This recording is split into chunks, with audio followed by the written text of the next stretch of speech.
Hello बच्चों, कैसे हैं आप सब। तो लॉज ऑफ एक्सपोनेंट्स हम पिछली वीडियो में पढ़ चुके हैं। ठीक है, तो इसके कुछ क्वेश्चंस करते हैं। जैसे 64 के ऊपर पावर 1/2 है। ठीक है, तो 64 का एलसीएम ले लीजिए पहले।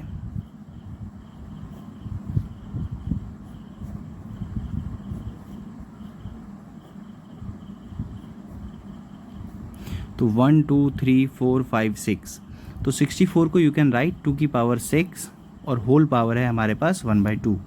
कोई दिक्कत? तो हम पढ़ चुके हैं ए की पावर m और होल पावर n हो तो पावर्स आपस में मल्टीप्लाई हो जाते हैं। तो यहाँ पे हो जाएगा 2 की पावर 6 इंटू 1/2, 2 3 जा 6, 2 की पावर 3, 8 इज आवर आंसर। कोई दिक्कत? Moving to the second part. Second part है 32 के ऊपर पावर 1/5। तो सिमिलरली जब आप 32 का एलसीएम लेंगे तो 32 को यू कैन राइट 2 की पावर 5 और होल पावर है 1/5।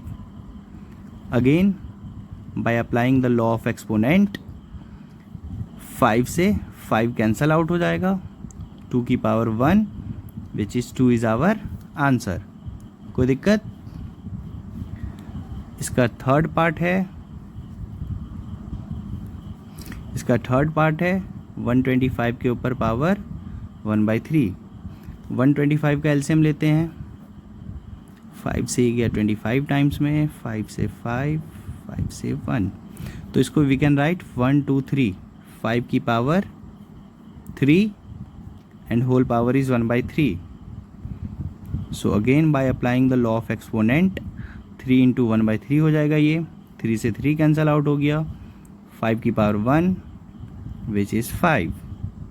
कोई दिक्कत? आगे बढ़ते हैं। नेक्स्ट क्वेश्चन है हमारा सेकेंड क्वेश्चन, 9 के ऊपर पावर 3/2। तो 9 को हम लिख सकते हैं 3 का स्क्वायर और पावर हो गया 3/2।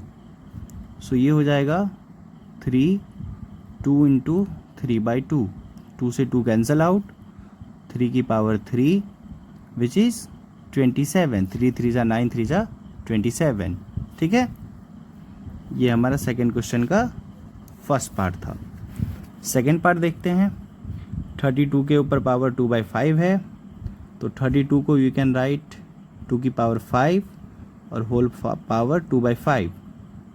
तो 2 की पावर 5 इंटू 2/5, 5 से 5 कैंसल आउट हो गया, 2 की पावर 2 विच इज़ 4। कोई दिक्कत? थर्ड पार्ट देखते हैं। 16 को यू कैन राइट 2 की पावर 4, 2 2 जा 4, 2 जा 8, 2 जा 16 और पावर 3 3/4। सो इट इज़ 2 की पावर 4 इंटू 3/4, 4 से 4 कैंसल आउट, 2 की power 3, so 8 is our answer. इसका फोर्थ पार्ट देखते हैं। 125 के ऊपर पावर -1/3। तो 125 को वी कैन राइट 5 की पावर 3 और ये -1/3। कोई दिक्कत? सो अगेन 5 की पावर 3 इंटू -1/3, 3 से 3 कैंसल आउट, तो 5 की पावर -1 और ये हो जाएगा 1/5। क्योंकि किसी भी टर्म का पावर अगर माइनस में हो तो उसको पॉजिटिव में चेंज करने के लिए सिर्फ आपको, अगर वो न्यूमरेटर में है तो उसको डिनोमिनेटर में भेजना होता है और डिनोमिनेटर में हो तो न्यूमरेटर में, और पावर सेम रहता है। यहाँ पे पावर 1 है तो इसलिए 1 लिखा नहीं गया। यहाँ पे देखिए थर्ड क्वेश्चन का फर्स्ट पार्ट, 2 की पावर 2/3 इंटू 2 की पावर 1/5। तो यहाँ पे देखिए बेस सेम है और पावर डिफरेंट है। तो हमने एक लॉ पढ़ रखा है कि अगर बेस सेम हो और पावर डिफरेंट में हो तो पावर ऐड ऑन हो जाते हैं। तो ये हो जाएगा 2 की पावर 2/3 प्लस 1/5। ठीक है, इसको सॉल्व करते हैं। 3 और 5 का एलसीएम लेंगे तो हमारे पास 15 आ जाएगा। ठीक है, 5 2 जा 10, 3 1 जा 3, तो ये आ जाएगा हमारे पास 2 के ऊपर पावर 13/15। कोई दिक्कत? अब ये क्वेश्चन है 1/3 के ऊपर पावर 3 और होल पावर है 7। तो इसको हम कुछ इस टाइप से भी लिख सकते हैं, ठीक है, क्योंकि अगर a/b की पावर m हो तो उसको हम लिख सकते हैं a के ऊपर पावर m और b के ऊपर पावर m। 1 पे कितनी बार भी पावर लिखे बात एक ही है, इसलिए 1 पे पावर नहीं लिखा है, और डिनोमिनेटर में 3 की पावर 3 है, होल पावर 7। तो ये हो जाएगा 1/3 की पावर 3 इंटू 7 विच इज़ 1/3 की पावर 21। और इसका जो फाइनल आंसर आ जाएगा डिनोमिनेटर में है, इसको न्यूमरेटर में लेके चले जाइए, तो ये हमारा इसका फाइनल आंसर आ गया।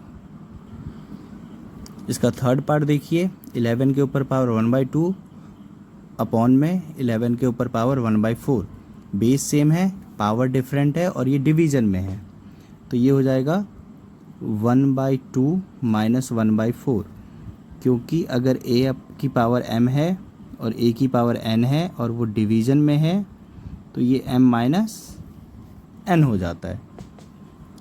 ठीक, इसका एलसीएम लेते हैं। 2 और 4 का एलसीएम 4। 4 को 2 से डिवाइड करने पे 2 और 1 से मल्टीप्लाई करने पे 2। 4 को 4 से डिवाइड करने पे 1 और 1 को इस न्यूमरेटर वाले 1 से मल्टीप्लाई करने पे 1। तो ये हमारे पास आ जाएगा 11 के ऊपर पावर 1/4। कोई दिक्कत? इसका फोर्थ पार्ट 7 की पावर 1/2, 8 की पावर 1/2। यहाँ पे क्या है, बेस अलग है और पावर सेम है। अगेन ये हमने लॉ ऑफ एक्सपोनेंट पढ़ रखा है, तो ये क्या हो जाएगा, अगर बेस डिफरेंट है और पावर सेम है तो बेस आपस में मल्टीप्लाई हो जाएंगे। तो 7 8 जा 56 के ऊपर पावर 1/2 हमारा आंसर है। ठीक है, तो बच्चों ये रहे क्वेश्चन आपके होमवर्क के लिए। उम्मीद है आपको ये एक्सपोनेंट्स क्लियर होगा। बाकी कोई दिक्कत हो तो कमेंट बॉक्स में बताइए और इन क्वेश्चंस के आंसर कीजिए। ठीक है, मिलते हैं अगली वीडियो में अगले कॉन्सेप्ट के साथ में। तब तक के लिए आप वीडियोस देखते रहिए, लाइक कीजिए, शेयर कीजिए, कमेंट कीजिए। धन्यवाद।